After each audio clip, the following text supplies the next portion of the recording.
الرحمن الرحیم السلام علیکم ورحمۃ اللہ وبرکاتہ. ناظرین، واجد بابا اپنے یوٹیوب چینل واجد بابا ایڈوکیٹ اور فیس بک پیج واجد بابا کے ساتھ آپ کی خدمت میں حاضر ہے. جی ناظرین، آج جو صورتحال ہے وہ ایسا لگ رہا ہے جیسے طوفان باد و بارہ پھر ایک دفعہ. لوگ تو یہ کہتے ہیں لیکن ہم کہتے ہیں کہ اللہ کی رحمت برسنے والی ہے. زر زن اور زمین کی بات کریں تو زر زن اور زمین اس دنیا میں جھگڑا ہی اس چیز کا ہے.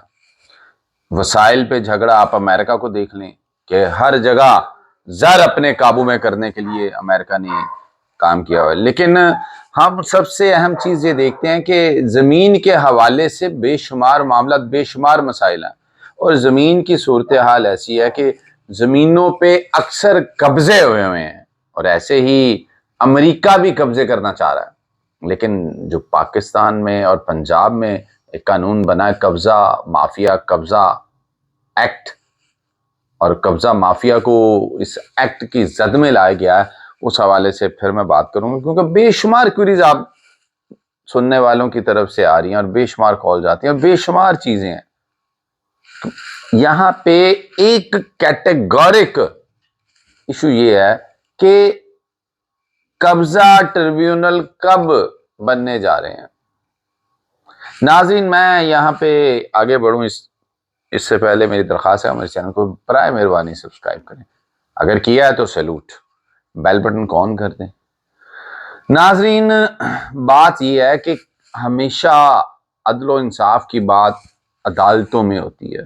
گو کہ کہا یہ جاتا ہے کہ پاکستان میں عدل و انصاف کا نظام جو ہے وہ انٹرنیشنلی دیکھا جائے تو بہت نیچے ہے، لیکن پھر بھی یہاں پہ انصاف کی ترسیل، انصاف مہیا کیا جاتا ہے.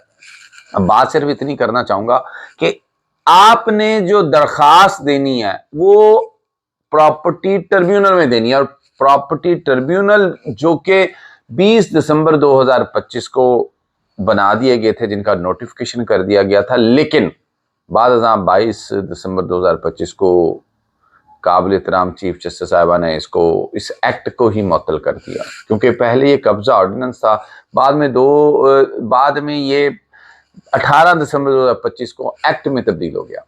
اب بات صرف اتنی سی ہے کہ جو پراپرٹی ٹریبیونل بنائے گئے اور پروسیکیوٹر بھی ایلوکیٹ کر دیے گئے تھے 20 دسمبر کو، لیکن اب اس میں ایک تبدیلی، جو ترمیمی ایکٹ آیا 14 فروری 2025 کو، اس میں ایک تبدیلی بہت بڑی کی گئی ہے. کہ وہ تبدیلی یہ ہے کہ اب جو ٹریبیونل ہیں وہ پریزائڈ کریں گے، ہیڈ کریں گے حاضر سروس سیشن ججز، ایڈیشنل سیشن ججز، جبکہ پہلے ریٹائرڈ سیشن ججز کر رہے تھے.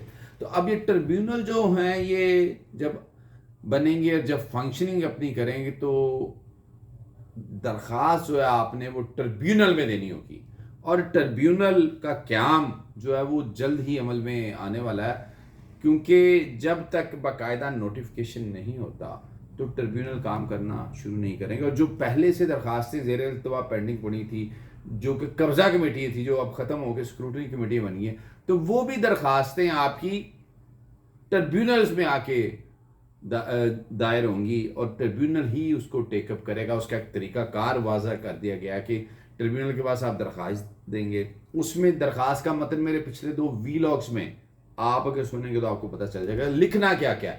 وہ بڑی اہم چیز ہے. یاد رکھیے گا کہ ہمیشہ آپ کی ریپرزینٹیشن جو ہے وہ سب سے اہم ہوتی ہے. کوئی بھی اپنی داد رسی آپ نے اس میں مس نہیں کرنی جب آپ ٹریبیونل میں جا کے اپنی درخواست جمع کروائیں گے. اگر کوئی بھی چیز مس کریں گے تو ٹریبیونل کو اس معاملے کو آپ کو انصاف دینے میں تعطل بھی ہوگا، اور ہو سکتا ہے کوئی ایڈورس فیصلہ نہ آ جائے. جب تک آپ تمام حقائق من و ان بیان نہیں کرتے تو یہ ایک مشکل ایشو ہوتا ہے کسی کے لیے بھی اس چیز کو ڈیسائیڈ کرنا.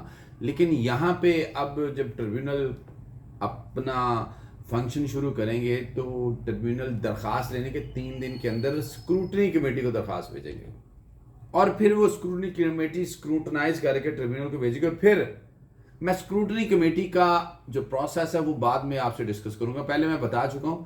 تو ٹریبیونل کے پاس پھر آئیں گے، اور پھر ٹریبیونل نے 30 days میں ان تمام معاملات کو کنکلوڈ کرنا ہے، ان پہ فیصلہ کرنا ہے، ان کو حل کرنا ہے. 30 دن کے اندر ٹریبیونل اس کو کنکلوڈ کرے گا بائی ہوک اینڈ کروک. قانون میں یہ لکھ دیا گیا کہ 30 days ناٹ مور دین دس.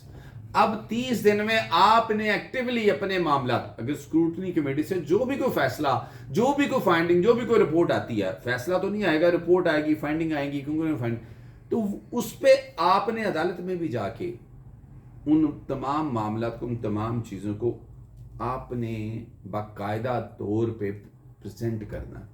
اور عدالتیں جیسے کہ پہلے ایکٹ میں وکلا صاحبان کو مائنس کر دیا گیا تھا، اب وکلا صاحبان آپ کی نمائندگی کریں گے، کیونکہ عدالتی معاملات قانون دان ہی قانون کی بات جانتا ہے.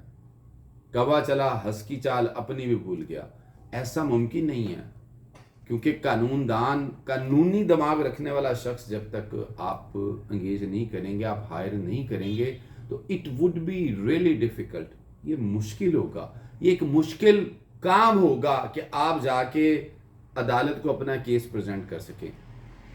کیونکہ کوئی بھی پریزائڈنگ آفیسر جب تک آپ اسے اسسٹنس پراپر نہیں دیں گے، اسے تمام حقائق، تمام شہادتیں، تمام ثبوت، تمام پروف، تمام لیگل ڈاکومنٹس، اپنے نام اونرشپ اور تمام کنیکٹڈ ڈاکومنٹ جب تک آپ نہیں دیں گے، تب تک یہ معاملہ حل کرنا، اس کو اس کی لے پہ، اس کے میرٹ پہ جا کے ڈیسائیڈ کرنا یہ مشکل ہوگا. کیونکہ یہ چھوٹے معاملات نہیں ہیں.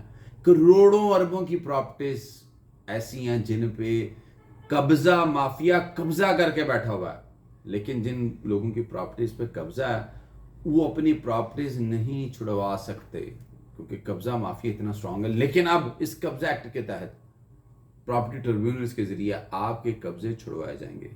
اور یہ پراپرٹی ٹریبیونل میرٹ پہ جا کے تبھی کام کریں گے جب آپ ہر طرح کا ڈاکومنٹ، ہر طرح کی مصدقہ نقولات، ہر قسم کی اس سے کنیکٹڈ چیزیں اور فیکٹس اور فگرز آپ لا کے جب پراپرٹی ٹریبیونلز کے سامنے رکھیں گے، اور پھر پراپرٹی ٹریبیونل 30 دن میں اس کے حوالے سے فیصلہ دیں گے، ججمنٹ دیں گے، اور پراپرٹی ٹریبیونل ہی ڈیسائیڈ کریں گے، ڈائریکشن دیں گے لوکل ایڈمنسٹریشن کو کہ وہ اگر کوئی غیر قانونی قابض ہے آپ کی پراپرٹی پہ، تو وہ ڈائریکشن دیں گے کہ وہ آپ کی پراپرٹی واگزار کروا کے آپ کے حوالے کی جائے.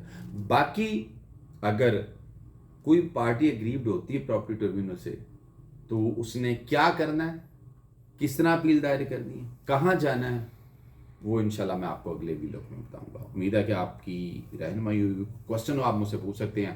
اللہ نے کے بعد